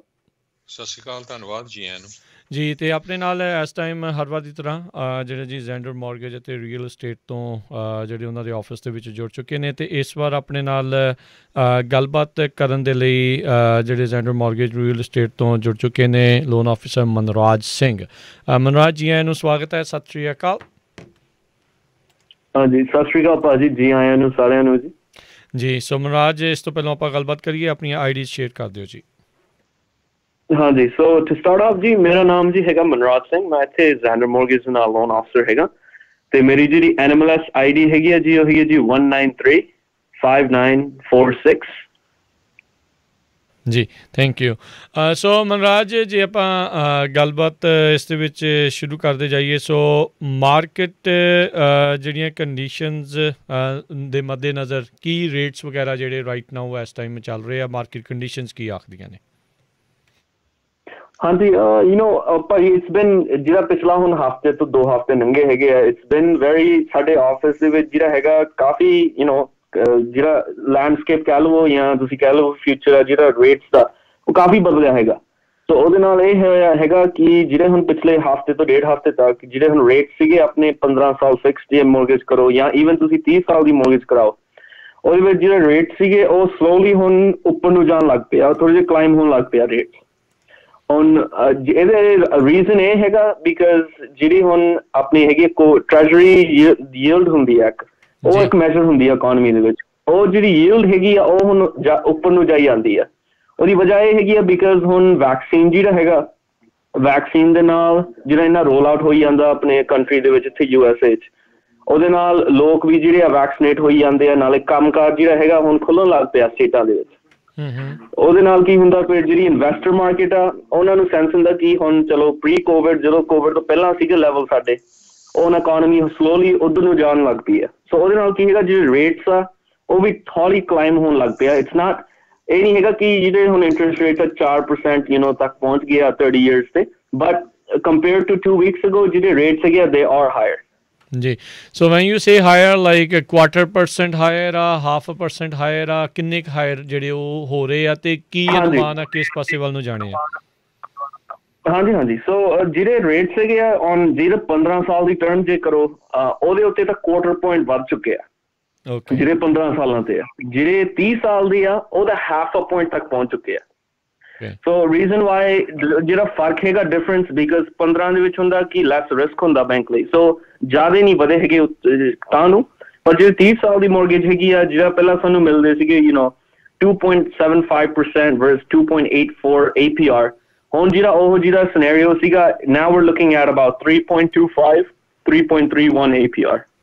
ਸੋ ਅਰਾਊਂਡ 0.5 point ਤੁਸੀਂ ਲੈ ਕੇ ਰੱਖੋ ਜਿਹੜੇ 30 ਸਾਲ ਦੀ ਮੌਰਗੇਜ। ਫਿਰ ਵੀ ਜਿਹੜੇ ਲੋਕ ਸੁਣ ਰਹੇ ਹੈਗੇ ਆ, ਜੇ ਤੁਹਾਡੇ ਮੌਰਗੇਜ ਦਾ ਜਿਹੜਾ ਰੇਟ ਹੈਗਾ ਅਜੇ ਵੀ ਜੇ 4% ਦੇ ਵਿੱਚ ਵੀ ਆ, ਔਰ ਈਵਨ ਹਾਈ 3, ਫਿਰ ਵੀ ਤੁਹਾਨੂੰ ਫਾਇਦਾ ਹੋਊਗਾ ਕਰਾਉਣ ਦੇ ਵਿੱਚ ਇਸ ਟਾਈਮ। ਬਟ ਸਾਡੀ ਇਨਕਰੇਜਮੈਂਟ ਇਹੀ ਹੁੰਦੀ ਹੈ ਕੰਪਨੀ ਵੱਲੋਂ ਕਿ ਹੁਣ ਟਾਈਮ ਵੇਟ ਕਰਨ ਦਾ ਕੋਈ ਟਾਈਮ ਨਹੀਂ ਰਿਹਾ ਹੈਗਾ। ਐਪਲੀਕੇਸ਼ਨ ਜੇ ਤੁਸੀਂ ਅਜੇ ਦੇਣੀ ਵੀ ਹੈਗੀ ਆ, ਜ਼ਰੂਰ ਸਬਮਿਟ ਕਰ ਲਓ, ਬਿਕਾਜ਼ ਉਹਦੇ ਨਾਲ ਘੱਟੋ ਘੱਟ ਜਿਹੜੀ ਪ੍ਰੋਸੈਸ ਆ ਸ਼ੁਰੂ ਹੋ ਜੂਗੀ ਤੇ ਪ੍ਰਾਈਸਿੰਗ ਵੀ ਚੈੱਕ ਹੋ ਜੂਗੀ ਤੁਹਾਡੇ ਲਈ। ਜੀ ਬਿਲਕੁਲ। ਸੋ ਇਹਨਾਂ ਦੇ ਨਾਲ ਕਾਂਟੈਕਟ ਕਰਨ ਦੇ ਲਈ ਸਰੋਤਿਓ, ਇਹਨਾਂ ਦਾ ਨੰਬਰ ਆ 5599052575, ਜ਼ੈਂਡਰ ਮੌਰਗੇਜ ਅਤੇ ਰੀਅਲ estate ਵਾਲੇ 559-905-2575 ਦੇ ਉੱਤੇ। ਅਤੇ ਜਿੱਦਾਂ ਤੁਸੀਂ ਕਿਹਾ ਵੀ ਐਪਲੀਕੇਸ਼ਨ ਜੇ ਕਿਸੇ ਨੇ ਫਾਈਲ ਕਰਨੀ ਹੈ ਜਾਂ ਕਰਨਾ ਹੈ, ਸੋ ਕੀ ਡਾਕੂਮੈਂਟੇਸ਼ਨਸ ਦੀ ਰਿਕੁਆਇਰਮੈਂਟਸ ਹੁੰਦੀਆਂ ਹੈ? ਹਾਂਜੀ, ਸੋ ਬਰੀਫਲੀ ਮੈਂ ਕਹਿ ਦਿੰਦਾ ਜੀ, ਜੇ ਡਾਕੂਮੈਂਟਸ, ਕਿਉਂਕਿ ਹਰੇਕ ਜਿਹੜਾ ਬੋਰੋਵਰ ਵੀ ਆ, ਜਿਹੜਾ ਕੋਈ ਅਪਲਾਈ ਕਰਨ ਦੀ ਕੋਸ਼ਿਸ਼ ਕਰਦਾ, ਕੇਸ ਬਾਈ ਕੇਸ ਕਦੇ ਕਦੇ ਥੋੜੇ ਮੋਟੇ ਚੇਂਜ ਹੋ ਜਾਂਦੀ ਹੈ ਡਾਕੂਮੈਂਟੇਸ਼ਨ। ਪਰ ਜਨਰਲੀ ਜੇ ਬੰਦਾ ਜਿਹੜਾ ਹੈਗਾ ਉਹਨਾਂ ਨੂੰ, ਜਿਵੇਂ ਸਾਡੀ ਕਮਿਊਨਿਟੀ ਦੇ ਵਿੱਚ ਕੀ ਹੈਗਾ, ਲਾਟ ਆਫ ਪੀਪਲ ਜਿਹੜੇ ਆ ਉਹ 1099 ਤੇ ਹੈਗੇ ਆ। ਸੋ ਮੈਂ 1099 ਦੀ ਵੀ ਇੱਕ ਤੁਹਾਨੂੰ ਦੱਸ ਦਿੰਦਾ ਡਾਕੂਮੈਂਟੇਸ਼ਨ ਦੀ ਚੈੱਕਲਿਸਟ ਆ, ਤੇ ਜਿਹੜੇ W2 EMPLOYEE ਆ ਉਹਨਾਂ ਦੀ ਵੀ ਚੈੱਕਲਿਸਟ ਦੇ ਦੇਣਾ। ਸੋ ਸਟਾਰਟਿੰਗ ਆਫ ਜਿਹੜਾ ਬੰਦਾ ਹੈਗਾ 1099 ਤੇ ਜਾਂ ਸੈਲਫ ਇੰਪਲੋਇਡ ਆ ਕਹਿ ਦਵੋ, ਇੱਕ ਤਾਂ ਉਹਨਾਂ ਦੇ ਹੋਣਗੇ 2 ਸਾਲ ਦੇ ਬਿਜ਼ਨਸ ਤੇ ਪਰਸਨਲ ਟੈਕਸ ਰਿਟਰਨ ਜੇ ਉਹਨਾਂ ਦਾ ਬਿਜ਼ਨਸ ਹੈਗਾ। ਉਹਦੇ ਨਾਲ 3 months ਜਿਹੜੀ ਬਿਜ਼ਨਸ ਬੈਂਕ ਸਟੇਟਮੈਂਟਾਂ ਹੋ ਗਈਆਂ ਹੁਣ ਮੰਗ ਰਹੀਆਂ ਹੈਗੀਆਂ bank, 3 and then also 2 forms of ID along with ਜੇ ਰੀਫਾਈਨੈਂਸ ਕਰਾਉਣਾ ਉਹਨਾਂ ਨੇ ਰੀਸੈਂਟ ਮੌਰਗੇਜ ਸਟੇਟਮੈਂਟ ਹੋਗੀ, ਤੇ ਨਾਲ ਘਰ ਦੀ ਇੰਸ਼ੋਰੈਂਸ ਪਾਲਿਸੀ, ਤੇ ਜੇ ਸੋਲਰ ਪੇਪਰ ਵਰਕ ਹੈਗਾ। So ਇਹਦੇ ਨਾਲ ਜਿਹੜੀਆਂ ਚੀਜ਼ਾਂ ਹੈਗੀਆਂ, all this is used for refinancing ਜੇ ਤੁਸੀਂ self-employed ਹੋ. So briefly I'll say it again, 2 forms of ID, 3 months business bank statement, 2-year tax returns, mortgage statement, insurance policy and solar paperwork. So ਇਹ ਚੀਜ਼ਾਂ ਹੈਗੀਆਂ ਜੀ ਜਿਹੜੇ 1099 ਤੇ. For W2 ਜਿਹੜੇ ਹੈਗੇ ਆ W2 ਤੇ ਉਹਨਾਂ ਦੇ ਇਕੱਲੇ 2 years W2, current 2 months business, 2 months personal bank statements, recent mortgage statement, solar paperwork if applicable, ਨਾਲੇ ਜਿਹੜੀ ਘਰ ਦੀ insurance policy ਹੈਗੀ ਆ. So ਇਹ ਜਿਹੜੀ documentation W2 ਦੀ ਥੋੜੀ ਜਿਹੀ ਘੱਟ ਹੁੰਦੀ ਆ because pay stub ਤੇ ਹੁੰਦਾ ਬੰਦਾ, but ਜੇ ਤੁਸੀਂ purchase ਤੇ ਵੀ ਜਿਹੜਾ ਕਰਵਾਉਣਾ ਚਾਹੁੰਦੇ ਹੋ, ਜੇ pre approval ਲੈਣੀ ਹੋਵੇ ਤੇ regardless W2 ਜਾਂ 1099 ਤੇ ਦੋ tax return, ਇੱਕ form of ID ਤੇ 2 ਮਹੀਨਿਆਂ ਦੀ bank statement ਲੋਡ ਹੋਣਗੀਆਂ ਜੀ. ਜੀ ਬਿਲਕੁਲ, ਜਿਸ ਤਰ੍ਹਾਂ ਰਾਜਕਰਨਵੀਰ ਸਿੰਘ ਜੀ ਦੱਸ ਰਹੇ ਆ ਤੇ ਪਿਛਲੇ ਹਫਤੇ 50% ਕਹਿੰਦੇ ਐਪਲੀਕੇਸ਼ਨਾਂ ਦਾ ਜਿਹੜੀਆਂ ਰੀਫਾਈਨਾਂਸ ਦੀਆਂ ਉਹਨਾਂ ਦੇ ਵਿੱਚ ਚੇਂਜ ਆਈ ਆ, ਕਿਉਂਕਿ ਇੰਟਰਸਟ ਰੇਟ ਥੋੜ੍ਹਾ ਜਿਹਾ ਵਧਿਆ ਆ. ਸੋ ਆਪਣੇ ਜਿਸ ਤਰ੍ਹਾਂ ਦੱਸ ਰਹੇ ਸੀ ਜ਼ੈਂਡਰ ਮੌਰਗੇਜ ਵਾਲੇ, ਆਪਣੇ ਬਹੁਤ ਸਾਰੇ ਖਾਸ ਕਰਕੇ ਫ੍ਰਿਜ਼ਨੋ ਏਰੀਏ ਦੇ ਵਿੱਚ ਤਾਂ ਜਿਹੜੇ ਹੈਗੇ ਆ 1099 ਤੇ ਆ, ਸੈਲਫ ਇੰਪਲਾਇਡ ਆ, ਤੇ ਪ੍ਰੋਬਲਮ ਆਪਣੇ ਬੰਦਿਆਂ ਦੀ ਕੀ ਆ ਵੀ ਟੈਕਸ ਲੇਟ ਬਹੁਤ ਭਰਦੇ ਆ. ਸੋ ਇਹ ਆ ਵੀ ਟੈਕਸ ਜਲਦੀ ਭਰ ਕੇ ਤੇ ਤੁਸੀਂ ਜਿਹੜਾ ਆ ਐਪਲੀਕੇਸ਼ਨ ਜੇ ਛੇਤੀ ਤੁਸੀਂ ਕਰ ਲਓਗੇ, ਕਿਉਂਕਿ ਜੇ ਹੁਣ ਰਾਈਟ ਨਾਓ ਐਪਲੀਕੇਸ਼ਨਾਂ ਘੱਟ ਹੈਗੀਆਂ ਬੈਂਕਾਂ ਦੇ ਕੋਲ ਤੇ ਤੁਹਾਡਾ ਲੋਨ ਜਲਦੀ ਪ੍ਰੋਸੈਸ ਹੋ ਜਾਊਗਾ. ਯੈਸ ਹਾਂਜੀ. Also to share one point ਜੀ, ਤੁਸੀਂ ਕਹਿੰਦੇ ਸੀਗੇ ਟੈਕਸਸ ਤੇ ਵੀ, ਜਦੋਂ ਤੁਸੀਂ ਟੈਕਸ ਵੀ ਫਾਈਲ ਕਰਨਾ, ਜਿਹੜੇ ਸੈਲਫ ਇੰਪਲੋਇਡ ਆ, ਟੈਕਸਸ ਫਾਈਲ ਕਰਨ ਤੋਂ ਪਹਿਲਾਂ ਜ਼ਰੂਰ ਕੰਸਲਟ ਕਰ ਲਿਓ ਜਿਹਦੇ ਨਾਲ ਤੁਸੀਂ ਲੋਨ ਕਰਾਉਣਾ, ਬਿਕਾਜ਼ ਟੈਕਸਸ ਦਾ ਕੀ ਹੁੰਦਾ, ਇੱਕ ਵਾਰੀ ਉਹ ਫਾਈਲ ਹੋ ਜਾਂਦੇ ਆ, ਯੂ ਕੈਨਟ ਚੇਂਜ ਦੈਮ, ਤੇ ਜੇ ਇੱਕ ਵਾਰੀ ਟੈਕਸਸ ਦੇ ਹਿਸਾਬ ਨਾਲ ਹੀ ਫਿਰ ਤੁਹਾਡੀ ਜਿਹੜੀ ਕੁਆਲੀਫਿਕੇਸ਼ਨ ਆ ਲੋਨ ਦੀ ਉਹ ਉੱਦਾਂ ਡਿਸਾਈਡ ਹੁੰਦੀ ਆ. ਸੋ ਜੇ ਤੁਸੀਂ ਲੋਨ ਕਰਾਉਣਾ ਹੈਗਾ, ਪਰਚੇਸ ਕਰਾਉਣਾ ਜਾਂ ਤੁਸੀਂ ਭਾਵੇਂ ਰੀਫਾਈਨਾਂਸ ਕਰਾਉਣਾ ਆਪਦੀ ਮੋਰਗੇਜ, ਫਾਈਲ ਕਰਨ ਤੋਂ ਪਹਿਲਾਂ ਜ਼ਰੂਰ ਕੰਸਲਟੇਸ਼ਨ ਕਰ ਲਓ ਸਾਡੀ ਕੰਪਨੀ ਦੇ ਨਾਲ ਜਾਂ ਜਿੱਥੇ ਵੀ ਤੁਸੀਂ ਦੇਖਣਾ ਚਾਹੁੰਦੇ ਹੋ, and then we'll be happy to help. ਜੀ ਬਿਲਕੁਲ. ਜੇ ਇਹਨਾਂ ਦੀ ਤੁਸੀਂ ਸੇਵਾਵਾਂ ਲੈਣੀਆਂ ਆ ਤਾਂ ਜ਼ੈਂਡਰ ਮੌਰਗੇਜ ਅਤੇ ਰੀਅਲ ਸਟੇਟ ਵਾਲਿਆਂ ਨੂੰ ਇਹਨਾਂ ਨਾਲ ਤੁਸੀਂ ਕੰਟੈਕਟ ਕਰੋ. Phone number 5599052575, 559-905-2575. ਸੋ ਜਿਹੜੇ ਪ੍ਰੋਸੈਸ ਦੀ ਹੁਣ ਤੁਸੀਂ ਗੱਲ ਕਰ ਰਹੇ ਆ, ਇਹ ਅੱਜ ਕੱਲ੍ਹ ਕਿੰਨੇ ਕੁ ਦਿਨ ਜਿਹੜੇ ਇਸ ਚੀਜ਼ ਨੂੰ ਜਿਹੜੇ ਉਹ ਲੱਗਦੇ ਨੇ? ਹਾਂਜੀ, ਜਿਹੜੀ ਹੁਣ ਸਾਡੀ ਪ੍ਰੋਸੈਸ ਜਿਹੜੀ ਹੈਗੀ ਆ ਟਰਨ ਟਾਈਮ ਆਪਣੀ ਕਹਿ ਦਵੋ ਤੁਸੀਂ ਕਲੋਜ਼ਿੰਗ ਦੀ, right now it takes up to 30 days ਜੀ. ਪਹਿਲਾਂ ਕਾਫੀ ਡਿਲੇ ਹੋ ਗਿਆ ਸੀ ਕਿਉਂਕਿ ਇੱਕਦਮ ਕਾਫੀਆਂ ਐਪਲੀਕੇਸ਼ਨਾਂ ਪਹੁੰਚੀਆਂ ਸੀ ਬੈਂਕਾਂ ਨੂੰ, ਬਟ ਹੁਣ ਜਿਹੜੀ ਬੈਂਕ ਸੀਗੀਆਂ ਦੇ ਹੈਵ ਐਡਡ ਸਟਾਫ, ਉਹਦੇ ਨਾਲ ਕੀ ਕਿਉਂਕਿ ਉਹਨਾਂ ਨੂੰ ਪਤਾ ਹੈਗਾ ਕਿ ਹੁਣ ਜਿਹੜੀ ਐਪਲੀਕੇਸ਼ਨ ਸੀਗੀਆਂ ਜਿਹੜੀ ਇੱਕਦਮ ਪਿਛਲੇ ਸਾਲ ਵੀ ਇੰਨੀ ਵਧੀਆ ਸੀਗੀਆਂ, ਹੁਣ ਜਿਹੜੀਆਂ ਐਪਲੀਕੇਸ਼ਨ ਹੈਗੀਆਂ ਉਹ ਘੱਟ ਗਈਆਂ ਕਾਫੀ. ਸੋ ਉਹਦੇ ਨਾਲ ਕੀ ਹੈਗਾ, ਜਿਹੜੇ ਕਲੋਜ਼ਿੰਗ ਟਰਨ ਟਾਈਮ ਕਹਿ ਲਓ ਤੁਸੀਂ ਸਬਮਿਸ਼ਨ ਤੋਂ, ਜਿਵੇਂ ਜਿਹੜੇ ਦਿਨ ਤੋਂ ਤੁਸੀਂ ਸਾਡੇ ਨਾਲ ਐਪਲੀਕੇਸ਼ਨ ਸਟਾਰਟ ਕਰਦੇ ਹੋ, ਅਰਾਊਂਡ 30 ਡੇਜ਼ ਤੁਸੀਂ ਲੈ ਕੇ ਰੱਖੋ, 30 ਡੇਜ਼ ਤੱਕ ਸਾਡੀ ਕਲੋਜ਼ਿੰਗ ਅਸੀਂ ਕਰ ਸਕਦੇ ਹਾਂ. ਇਹ ਰੀਫਾਈਨਾਂਸ ਦੀ ਆ ਜਾਂ ਪਰਚੇਜ਼ ਦੀ ਆ? ਪਰਚੇਸ ਦੀ ਜੀ ਡਿਪੈਂਡ ਕਰੂ, ਪਰਚੇਸ ਦੇ ਉੱਤੇ ਹਿਸਾਬ ਨਾਲ, ਜਿਵੇਂ ਤੁਸੀਂ ਪਰਚੇਸ ਦੇ ਵਿੱਚ ਇਹ ਹੁੰਦਾ ਜਦੋਂ ਤੁਸੀਂ ਪਰਚੇਸ ਤੁਹਾਡਾ ਅਗਰੀਮੈਂਟ ਸ਼ੁਰੂ ਹੋ ਗਿਆ, ਉਹਦੇ ਉੱਤੇ ਐਸਕਰੋ ਹੁੰਦੀ ਆ, ਸਮਟਾਈਮਸ ਹੁੰਦੀ ਆ 30 ਡੇ ਐਸਕਰੋ, ਸਮਟਾਈਮਸ ਹੁੰਦੀ ਆ 45 day escrow. So that depends all on the contract. ਜਿਹੜਾ ਕੰਟਰੈਕਟ ਕਹਿ ਰਿਹਾ ਹੈਗਾ ਪਰਚੇਸ ਦੇ ਉੱਤੇ, ਉਹ ਅਸੀਂ ਉਹਦੇ ਹਿਸਾਬ ਨਾਲ ਤੁਰਨਗੇ. ਰੀਫਾਈਨਾਂਸਿਸ ਜਿਹੜੀ ਹੈਗੇ ਆ ਅਪ ਟੂ 30 ਡੇਜ਼ ਲੱਗ ਜਾਂਦੇ ਆ, ਸਮਟਾਈਮਸ ਵੀ ਕੈਨ ਬੀ ਕੁਇਕਰ. ਠੀਕ ਹੈ. ਸੋ ਬਿਲਕੁਲ. ਤੇ ਇਹ ਵੀ ਜ਼ਰੂਰ ਦੱਸ ਦਿਓ ਵੀ ਉੱਥੇ ਜਿਹੜੇ ਪੰਜਾਬੀ ਸਪੀਕਿੰਗ ਹੋਰ ਕਿੰਨਾ ਕੁ ਸਟਾਫ ਤੁਹਾਡੇ ਇਸ ਕੰਪਨੀ ਦੇ ਵਿੱਚ ਮੌਜੂਦ ਹੈਗਾ ਆ? ਹਾਂਜੀ, ਸੋ ਜਿਹੜੇ ਸਾਡੀ ਕੰਪਨੀ ਦੇ ਵਿੱਚ ਜਿਹੜਾ ਸਟਾਫ ਹੈਗਾ ਜੀ, ਆਲਮੋਸਟ ਜਿਹੜੀ majority I wood say about probably 95% ਜਿਹੜੀ ਸਾਡੀ ਕੰਪਨੀ ਦੇ ਵਿੱਚ ਸਟਾਫ ਹੈਗਾ ਉਹ ਪੰਜਾਬੀ ਫਲੂਐਂਟ ਸਪੀਕਿੰਗ ਹੀ ਹੈਗੇ ਆ.